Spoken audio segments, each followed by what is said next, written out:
buy my course. I'll teach you how to sell hats online today.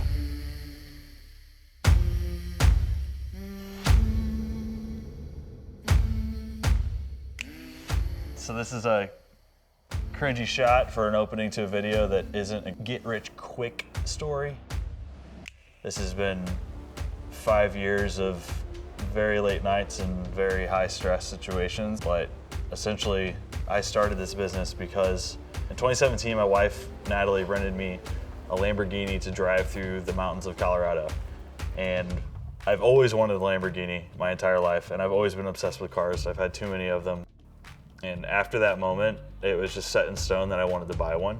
I was doing some research online, trying to figure out ways I could make money online, and I stumbled across a website you could use to sell t-shirts on, and basically started selling t-shirts with my designs on them to people that like cars on Facebook. And after doing that with some success, I decided that I also wanted to sell hats as well, and quickly discovered there wasn't an option to do that online. And that's where I got the idea to start selling the hats online, and started out just figured out how many hats I need to sell per month to afford a Lamborghini car payment, and that's where I set the bar for myself.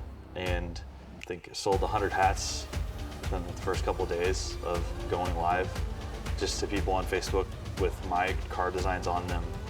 And at that point, I was just using an e-commerce platform that was pre-built. But after I sold the first 100 hats, I could quickly realize that this is like an actual business that I could get into and start doing legitimately. And I started writing the code. It took about 8 months to get the base website up and running. By March of 2018, we actually released the website. But the whole point of starting the business was to buy this car. Where it started, went from basement to garage. It's also where Rowan was born. Started in the living room on my computer, created the website there, and then bought the first machine and put that in the basement.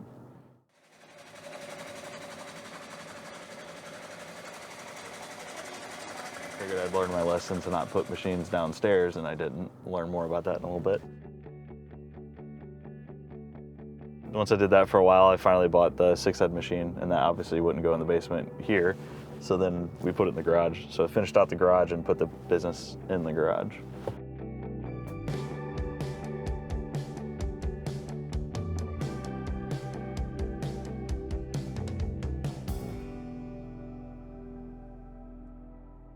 And shortly after, sold the house and moved.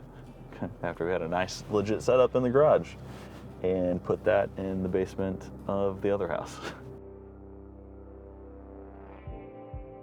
Oh yeah, I mean, I was working my day job as a software engineer, and kind of, like I was saying earlier, working backwards how I could afford a Lamborghini, and making hats seemed to be the way to do it.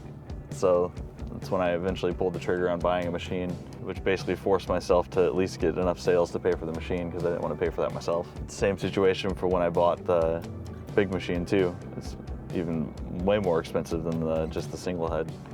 And that put me in another position where I had to at least sell that many hats to cover the payments. So putting yourself in an uncomfortable position and forcing yourself to grow is what I did. And what's funny, like the month that I got the 6-head machine was the month Rowan was born. So I got 2 babies that month. I got a giant machine and a human baby. It was fun. And learning how both of them worked was very difficult.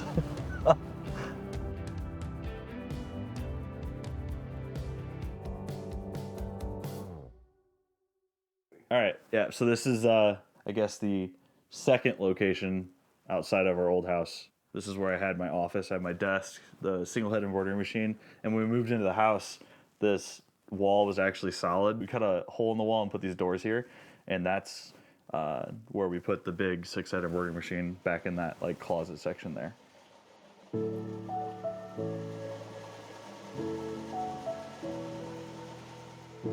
Like, it was one of the selling points of the house was I was able to get the big machine in the basement because it's a walkout basement. It's one of the reasons we decided to actually buy this house versus another one. We had a flatbed tow truck come down this hill and then into the yard and back up and put the 6-head machine down through these double doors into the basement. And then getting it out was equally as fun. We had to back the tow truck up again, and then we pulled the machine like up the hill onto the back of the tow truck. It was a lot of fun. Yeah, this is where we spent a lot of time. I would do my day job from the desk when COVID hit, and then run the machines at night. And then if I was ever at the office, Natalie, my wife, would be in here making the hats for me while I was at work.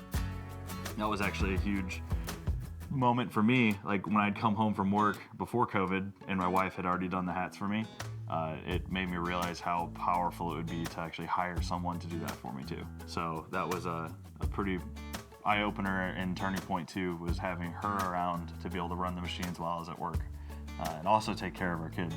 So shout out to Nat, she's a MVP. So this is the location that I actually took the business out of the house and moved into when I hired my first part-time employee.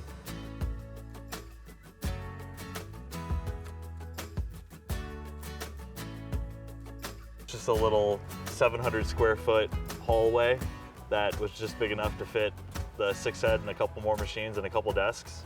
But this was the hardest decision to make. Well, aside of the machine payments, this was an extra payment on top of that I had to make, because I was making the ends meet at home, but I was just paying for the machines and had a little bit of extra money coming in.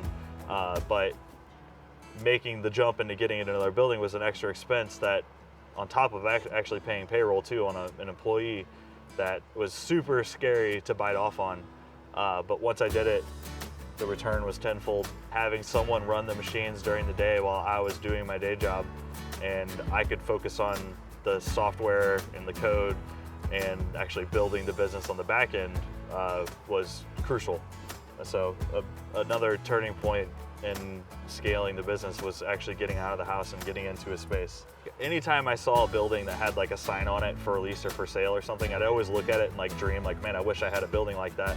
And like I'd always pull into like lots like this, and I saw like there was like a handwritten note slapped to the front of the window that said for lease, and it had a phone number on it. Called the guy, and like he had actually leased the building for like 3 years or something. He had a year left on his lease, and he shut his business down due to COVID, and he ended up renting it to me for like a fraction of what the actual rent cost was. So it was just like meant to be that I found this space and subleased it from someone for a good price that pushed me into actually moving out of the house into this place.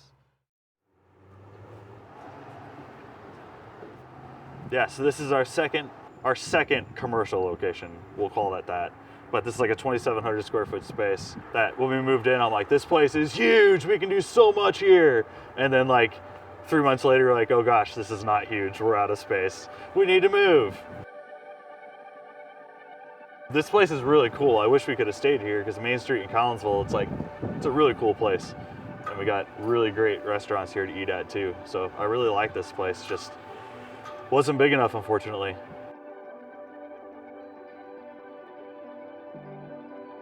The business has turned into something so much more than just a way to get the car that I want. It's now the well-being for over 20 employees. My mom works there. Danny's mom works there. My sister-in-law works there. It's just so much more now than just a way to make money and get the cars I want. We've got tens of thousands of customers that have trusted us with their hats for their business. There's just so many things that have happened in the past few years of growing this thing that you realize it's so much more than just, like I said, a way to make money. I've got the car I've always wanted. There's some more that I'd like to have, but that'll probably be a few more years of growth before I get those. But this video is basically just going to go into the story of how I built the business and where I started and where we are today and where I would like to get in the future. This thing's been a rocket ship. That's why we got the rocket in our logo.